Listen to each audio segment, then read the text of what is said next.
Bonjour et bienvenue dans le JT, le journal du télétravail de management. Je suis Lomique Guillot, rédacteur en chef de Management. Et tous les jours, depuis le début du confinement, nous partageons dans ce podcast conseils d'experts, bonnes idées et astuces pour mieux télétravailler. Ce podcast étant enregistré via Skype, vous excuserez la qualité parfois médiocre de la liaison, mais nous faisons sans doute comme vous, avec les moyens du bord.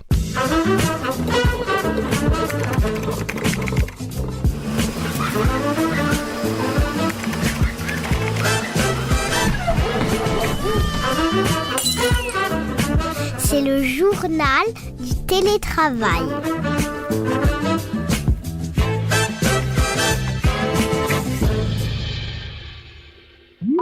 Aujourd'hui, j'ai le plaisir d'accueillir Jean Pralon, professeur en RH digital et gestion des carrières et directeur de la chaire compétences, employabilité et décision RH au sein de l'EM Normandie, une école de commerce implantée à Caen, Le Havre, Paris, Oxford et Dublin.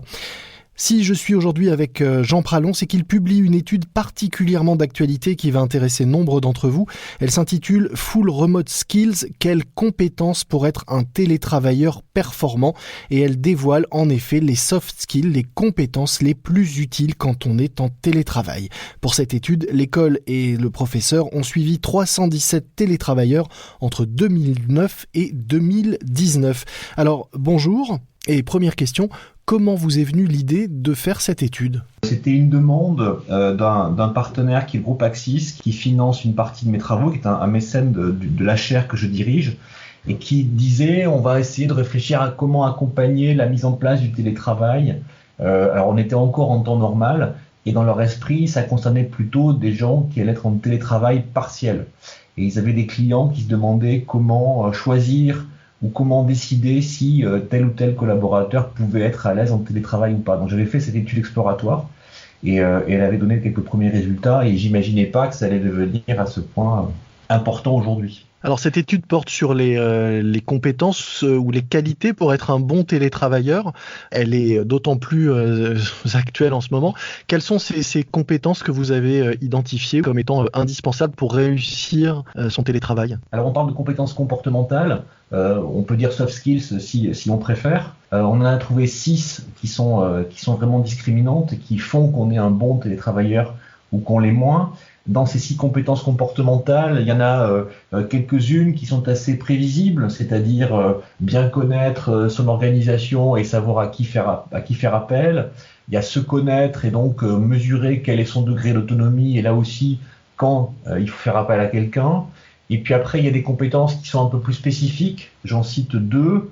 La première, c'est faire preuve d'empathie et ça veut dire à partir de quelques signaux faibles, se dire que tel ou tel collaborateur ou tel collègue a besoin d'aide ou au contraire va plutôt bien.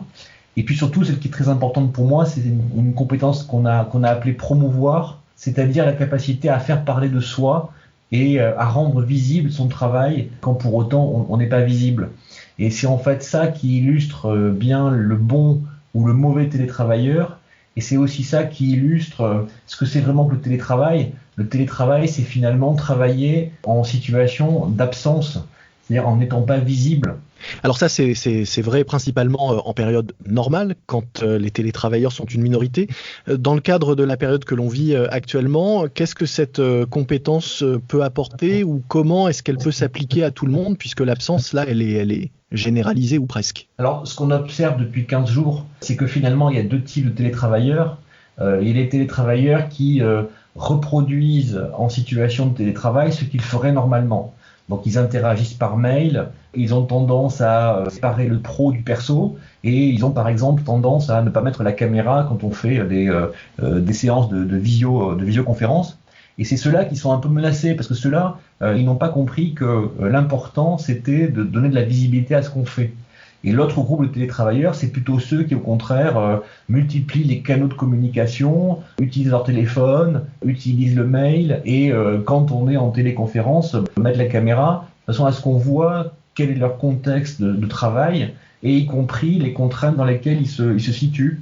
C'est vrai qu'aujourd'hui, il faut pouvoir comprendre que tel ou tel habite dans un appartement petit avec des enfants et que c'est difficile pour lui de ménager du temps de travail.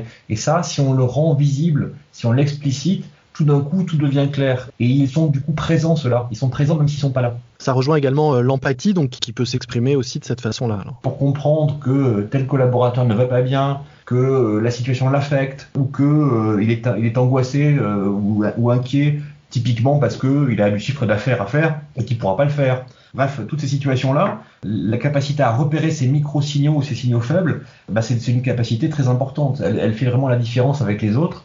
Donc l'empathie et repérer qui va bien, qui ne va pas bien et pourquoi, à partir de signaux faibles, voire très faibles, c'est vraiment important pour être un manager aujourd'hui. Est-ce qu'il y a d'autres choses qui sont importantes pour être un bon télémanager plus qu'un bon télétravailleur ? Il y a une autre compétence qu'on a repérée dans l'étude, non pas parce qu'elle est contributive, mais au contraire parce qu'elle s'oppose. Parce que plus on la possède, moins on est bon, c'est la créativité et l'innovation. Alors ça paraît surprenant, parce qu'on peut se dire souvent que celui qui télétravaille prend du recul, et que donc il va être plus innovant, plus créatif, et va pouvoir apporter des choses nouvelles. Et en réalité, le télétravail, en général, et en particulier en situation de crise, il déteste l'innovation. Le télétravail, c'est se rassurer, se raccrocher à l'existant, se raccrocher au process, et donc c'est quasiment l'ennemi de l'innovation et de la créativité. Or pourtant, évidemment, on a besoin de créativité et d'innovation dans les entreprises. Aujourd'hui, peut-être plus que demain, puisqu'on va vers un nouveau monde, paraît-il, et donc il va falloir le réinventer. Et je crois que le rôle des managers, c'est de lutter pour le coup contre cette tendance, c'est-à-dire de faire en sorte que ceux qui sont tentés de se replier vers les process, vers les routines, vers les habitudes de travail, soient aussi incités à innover et à examiner des idées originales. Et le télétravail, ça peut être aussi l'opportunité, si l'activité est un peu réduite, de se documenter, de se cultiver, de questionner les pratiques et de commencer à préparer ce que serait le monde d'après. Profiter de ce grand chamboulement, de cette révolution qu'on vit tous pour dynamiter les process et les habitudes en gros. Ou en tout cas lutter quand on a tendance à se rassurer par le repli sur les process. Je prends juste la métaphore qu'on utilise beaucoup par ces temps compliqués de la résilience. La résilience, on l'entend comme étant la capacité à dépasser les épreuves. Mais étymologiquement, la résilience, c'est un terme de physique qui caractérise un matériau qui a la propriété de redevenir lui-même après les épreuves. Donc finalement, la résilience, c'est ne pas changer, c'est se retrouver tel qu'on était avant. Et peut-être que justement, là, il faut être résilient autrement, c'est-à-dire trouver des façons de dépasser les problèmes en inventant d'autres alternatives pour après. Et ça, vous pensez qu'on peut le faire à distance et en télétravail? Alors, le rôle des managers, c'est dire ce qui est souhaitable et puis donner des visions une vision de ce que pourrait être le travail idéal. Et donc là, c'est le rôle des managers de motiver, d'encourager, de rassurer et d'orienter vers des activités comme celle-là, plutôt que de se replier vers les process. Je pense que c'était normal dans un premier temps de se replier vers des choses connues pour se rassurer et aussi pour assurer la continuité d'activité, c'est tout à fait normal. Maintenant qu'on s'est à peu près rassuré, c'est-à-dire qu'on s'est dit, ok, on travaille par vidéoconférence, par mail, on peut s'appeler, bref, il y a des choses qui se sont un peu calées. Il ne faudrait pas que ce calage-là se fasse uniquement dans le respect des process classiques. Il faut aussi donner des opportunités de faire des choses originales. Alors on a vu quelles étaient les compétences comportementales utiles au télétravail. Quelles sont à l'inverse celles qui peuvent être nuisibles? On a vu être trop peut-être respectueux des process ou trop dans la routine et l'habitude. Est-ce qu'il y a d'autres choses qui peuvent être un frein à un télétravail de qualité ou réussi? La centration excessive sur les process, c'est très bien pour être un télétravailleur bien vu. C'est montrer qu'on respecte l'entreprise et ses routines et qu'on assure la continuité. Pour autant, il faut que les managers prennent la distance par rapport à ça. En fait, si on le dit autrement, le risque, c'est que soit perçus comme étant des très bons et des personnes révélées par le télétravail, des gens qui savent rendre visible leur activité et rendre visible que ce qu'ils font, c'est bien les process, c'est bien ce qui est la routine. Et là, il faut que les managers soient vigilants pour justement donner de la place à tout le monde, y compris à ceux qui font un peu autre chose, et donner de la visibilité à tous les collaborateurs, indépendamment de ceux qui ont une capacité spontanée à se mettre en scène. Comment vous voyez le télétravail après cette période? Est-ce que vous pensez qu'il va y avoir des changements profonds dans notre relation au télétravail, et de quel type? Alors, il y a des arguments pour et des arguments contre. L'argument pour, c'est que sûrement qu'il y a plein de gens qui découvrent que leur bureau, en fait, leur sert pas à grand-chose. Que les applications, que la vidéo, bref, il y a plein de choses qui permettent de faire la même chose depuis chez soi. Donc le point positif, peut-être, c'est la découverte de la possibilité de travailler autrement. Après, il y a un sujet qui est, il y a plein d'inventions et d'innovations qui ont été développées pendant la Seconde Guerre mondiale sur la base de la nécessité de travailler malgré tout, et qui, quel que soit leur intérêt intrinsèque, ont été balayés après parce qu'on les a associés à cette période négative. Et peut-être que le télétravail va subir le même sort, c'est-à-dire que plutôt que d'être quelque chose qui pourrait intéresser tout le monde et qu'on pourrait choisir pour des raisons plus objectives, ça pourrait être quelque chose qui va être rejeté comme étant le stigmate d'une époque négative. Qu'est-ce qu'on peut faire pour éviter cet effet ? Alors d'abord, je ne suis pas sûr que le télétravail soit une bénédiction pour tout le monde. C'est-à-dire que je pense que quand même la morale de l'étude, c'est quand même qu'il y a des gagnants du télétravail et il y a des perdants du télétravail.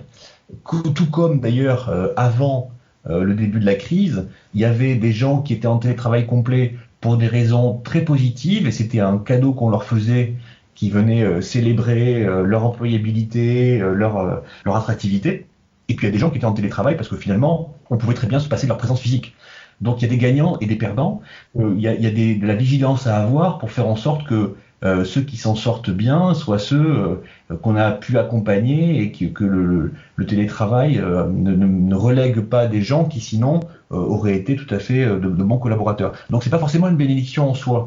Après, le débat est de savoir si ça peut servir les entreprises, ça peut servir l'intérêt des salariés, si ça peut contribuer par exemple à harmoniser la vie personnelle et la vie professionnelle, si ça peut servir à permettre à chacun de travailler plus à son rythme. Tout le monde n'est pas forcément performant et créatif de 9h à midi et de 14h à 18h. Donc ça peut être aller dans le respect du rythme de chacun. Mais c'est pas forcément une bénédiction en soi. Alors vous avez été assez visionnaire, si on peut dire, en lançant cette étude avant sur le télétravail et les compétences comportementales nécessaires à réussir ce télétravail. Est-ce que vous avez déjà décidé de votre prochain objet d'étude, que l'on voit peut-être une tendance se dessiner en avance ? Alors j'ai deux choses qui sont devant moi. Une que j'avais prévue, qui est la mise en place du recrutement par des outils digitaux. Alors j'avais commencé à travailler là-dessus en regardant il y a quelques mois le processus de lecture des profils par les recruteurs. Et là, on assiste à des recrutements qui se font en visio, avec donc des médias un peu différents. Et je voudrais bien comprendre quels sont les critères de décision des recruteurs et comment ils arrivent à se faire une opinion avec ce média un peu différent qu'est la visio, par opposition à l'entretien physique, évidemment, qui était le grand classique. Le recrutement à distance et en télétravail peut aussi être un sujet pour un de nos prochains épisodes. En tout cas, votre étude, nous mettrons en lien de cet épisode toutes les infos pour ceux qui auraient envie d'en savoir plus et découvrir donc ces compétences du télétravailleur performant que vous avez pu identifier avant cette crise, mais qui sont aujourd'hui plus que jamais d'actualité. Merci. C'est la fin de notre JT, le journal du télétravail. Un morceau à ajouter à votre playlist de confinement, La fièvre de NTM. Une chanson, hélas, de circonstance, mais tellement indémodable, à écouter fort, très fort, au casque ou pas. Et puis un podcast que je vous recommande, Parole de soignants, un nouveau podcast de France Inter qui, comme son nom l'indique, donne la parole aux soignants qui nous racontent ainsi leur quotidien et nous font partager leurs doutes, leurs ras-le-bol, leurs espoirs aussi. Parole de soignants à écouter sur franceinter.fr. Moi je vous dis à demain, n'oubliez pas de vous abonner à notre JT pour ne manquer aucun numéro et notez-nous en nous donnant 5 étoiles s'il vous plaît.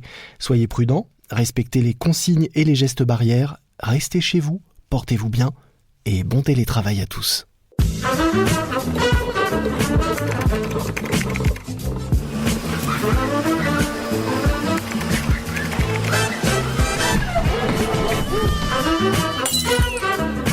C'est le journal du télétravail.